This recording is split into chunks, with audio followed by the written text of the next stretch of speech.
Welcome to the Speak USA podcast. I'm Cliff Zentgraf, your host. Let's learn about our democracy and the actions that we can take to protect it and make it stronger. On July 5th, 2026, boy, there's a lot of you sitting around the table. Where did all of you come from? What's going on here? We came to do a task. You got to wave. We got to wave. Yeah, because let me tell you what we're up to today.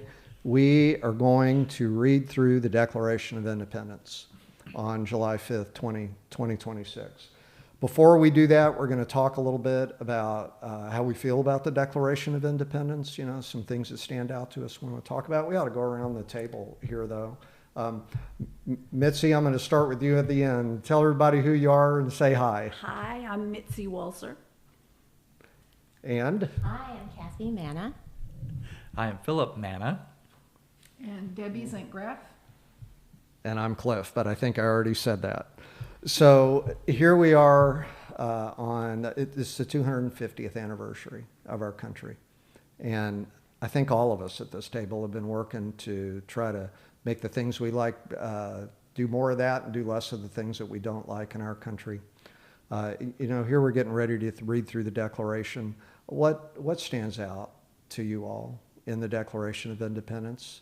The good, the bad, and everything else. What?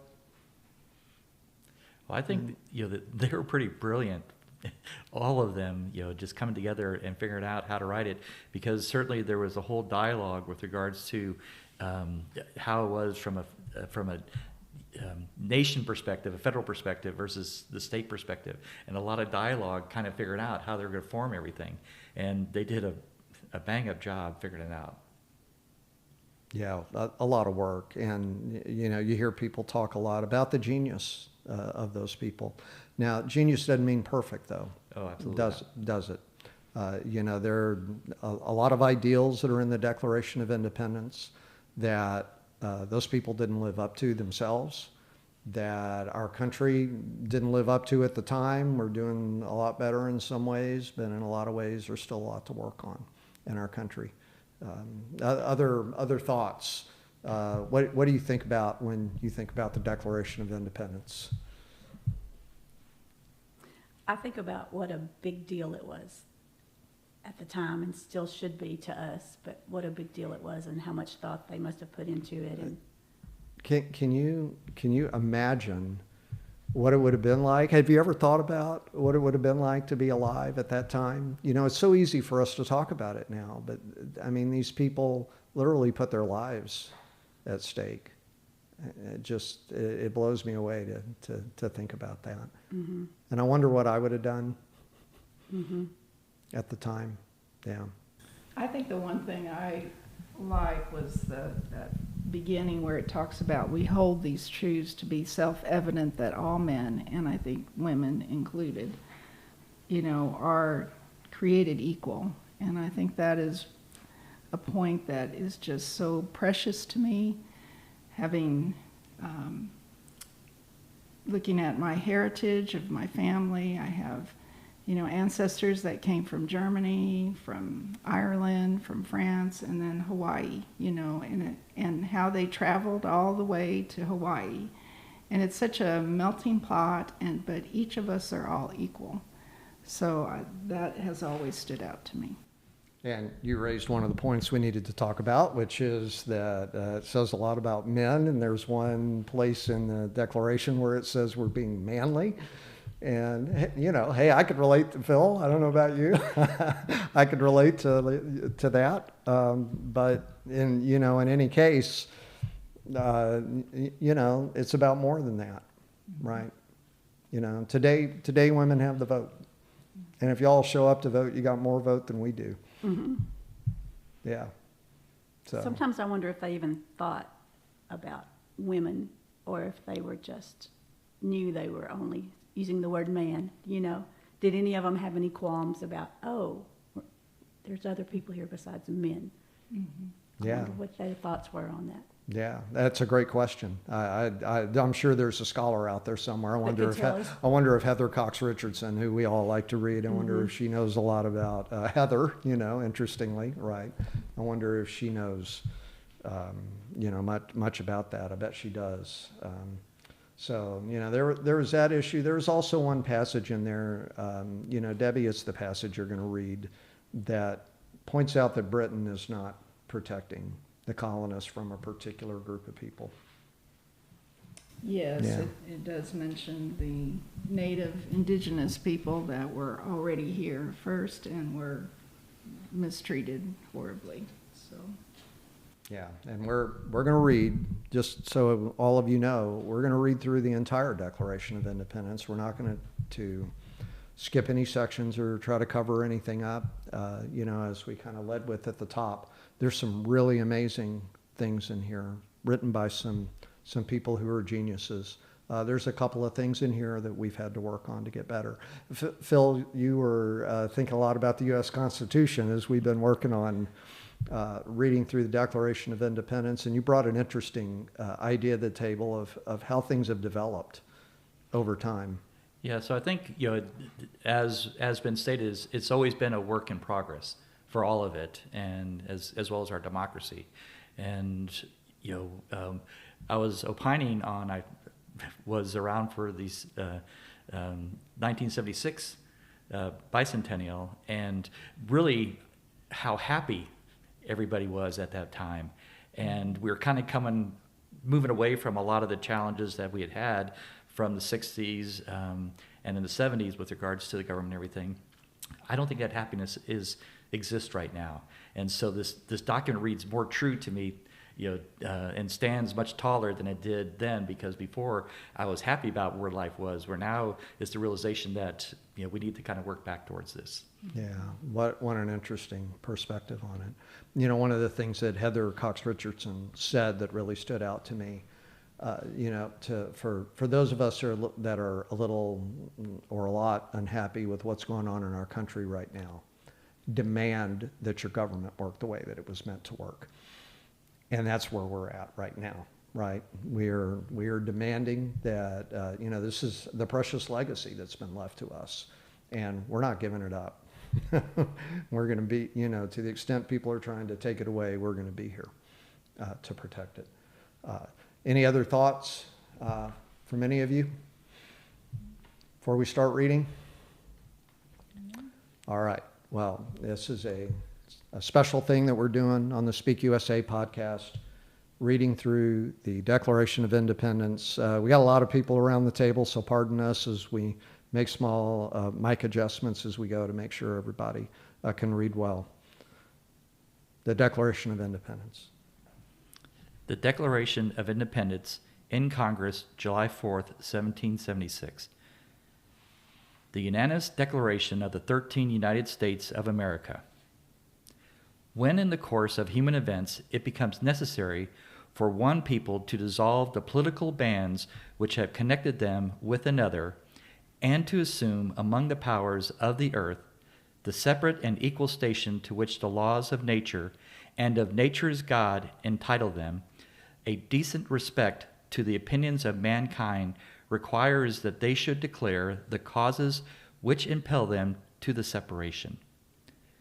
We hold these truths to be self-evident, that all men are created equal, that they are endowed by their Creator with certain unalienable rights, and among these are life, liberty, and the pursuit of happiness.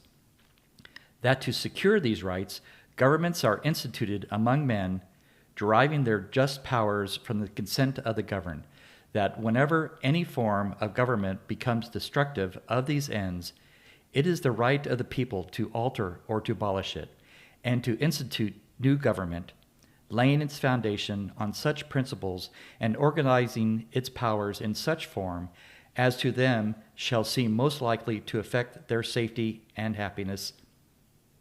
Prudence, indeed, will dictate that governments long established should not be changed for light and transient causes, and accordingly all experience hath shewn that mankind are more disposed to suffer, while evils are sufferable, than to right themselves by abolishing the forms to which they are accustomed. But when a long train of abuses and usurpations, pursuing invariably the same object, evinces a design to reduce them under absolute despotism. It is their right, it is their duty to throw off such government and to provide new guards for their future security. Such has been the patient sufferances of these colonies, and such is now the necessity which constrains them to alter their former system of government. The history of the present King of Great Britain is a history of repeated injuries and usurpations, all having in direct object the establishment of an absolute tyranny over these states. To prove this, let facts be submitted to a candid world. He has refused his assent to laws, the most wholesome and necessary for the public good. He has forbidden his governors to pass laws of immediate and pressing importance unless suspended in their operation till his assent should be obtained, and when so suspended, he has utterly neglected to attend to them. He has refused to pass other laws for the accommodation of large districts of people, unless those people would relinquish the right of representation in the legislature, a right inestimable to them and formidable to tyrants only.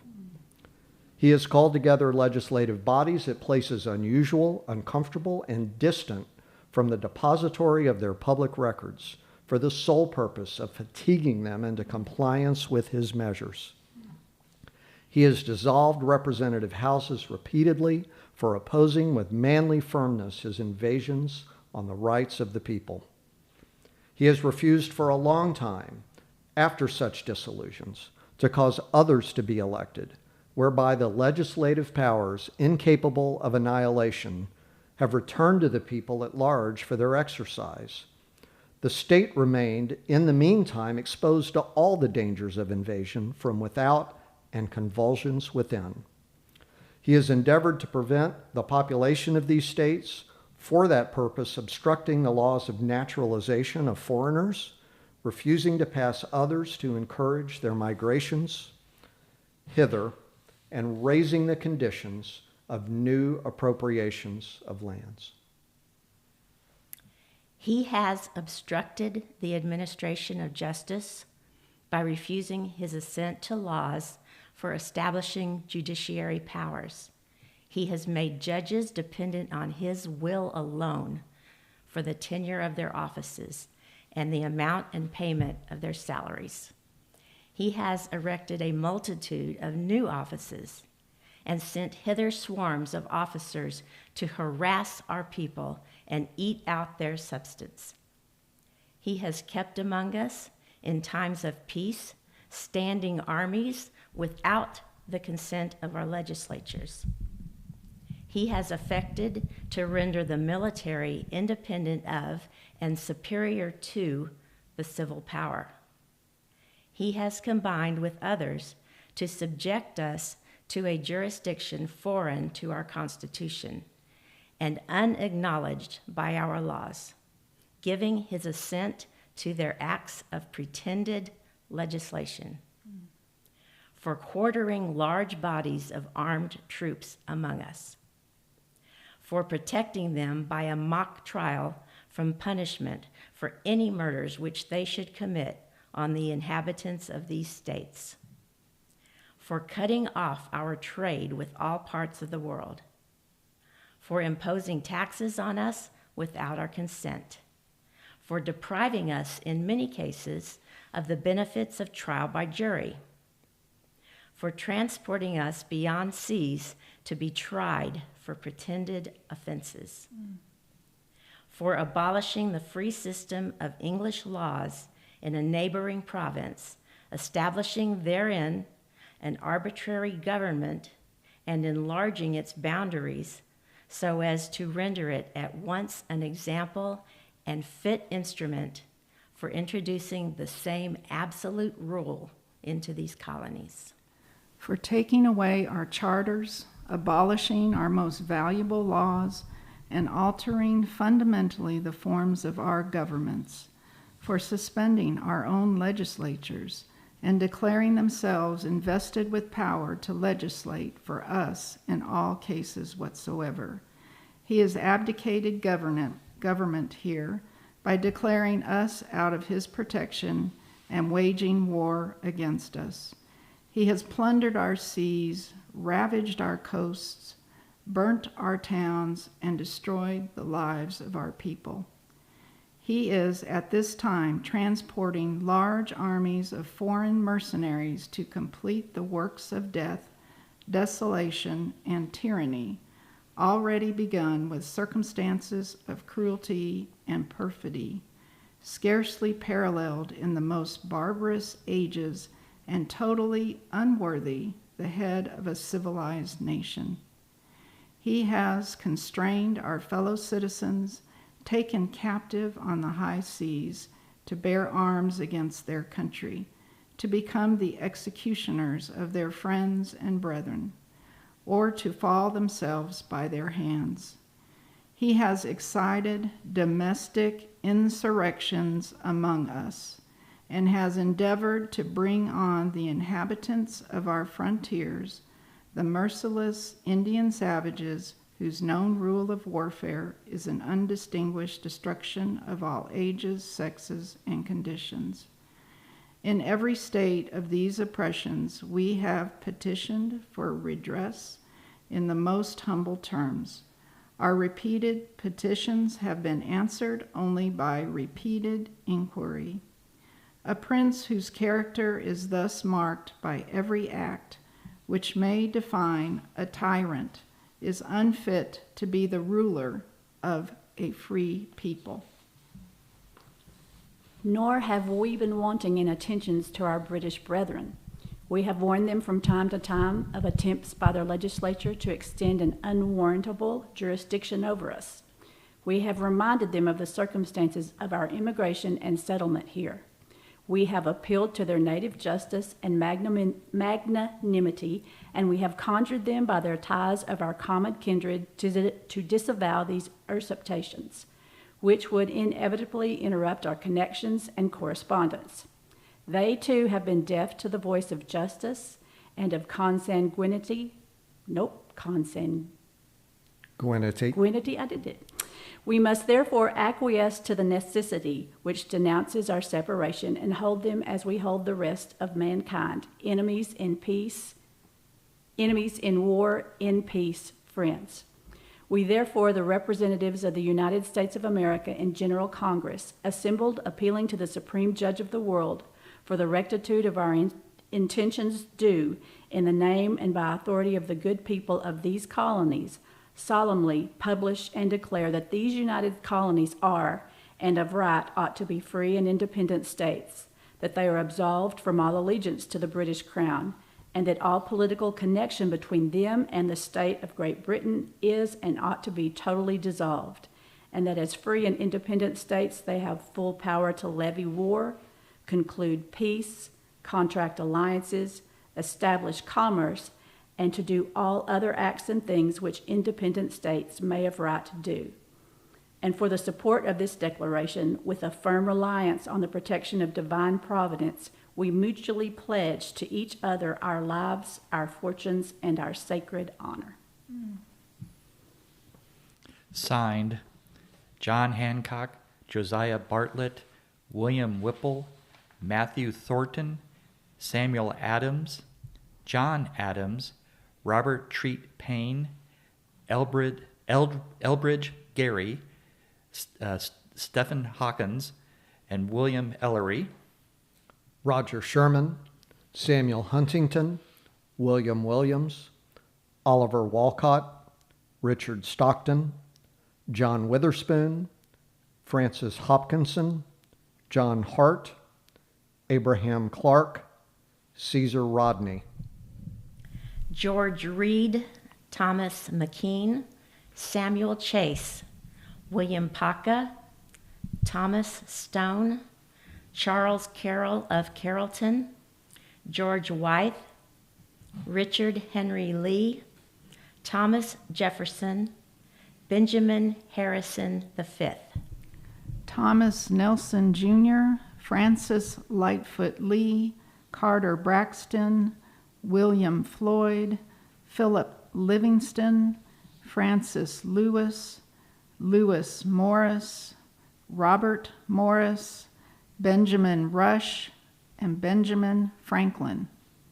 John Morton, George Clymer, James Smith, George Taylor, James Wilson, George Ross, Edward Rutledge, Thomas Hayward Jr., Thomas Lynch Jr., Arthur Middleton. William Hooper, Joseph Hughes, John Penn, Button Gwinnett, Lyman Hall, George Walton. What have you learned about our democracy today? Go out and act, protect the precious gift that we have been given as Americans, and remember to speak for the USA.